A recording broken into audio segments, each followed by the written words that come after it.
ছেলেদের কাঁদানো এত সহজ না। একটা ছেলে রাস্তাঘাটে মার খেয়ে পড়ে থাকলেও সে কাঁদে না। তাকে তার বাবা মা ইচ্ছে মতো বকা দিলেও সে কাঁদে না, বরং শান্তি পায়। তাকে ক্লাস টিচার বেদ দিলেও সে কাঁদে না। তাকে তার প্রিয়জন রাগ অভিমান করে যদি একটা থাপ্পড় দেয় তবুও সে কাঁদে না, বরং সেই থাপ্পড়ে সে ভালোবাসা খুঁজে নেয়। এক কথায় বলতে গেলে ছেলেরা কাঁদেই না।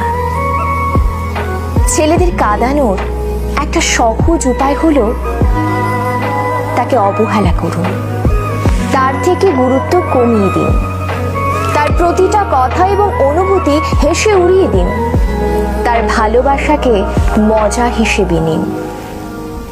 তবেই ছেলেটি কাঁদবে, তবে রাতে।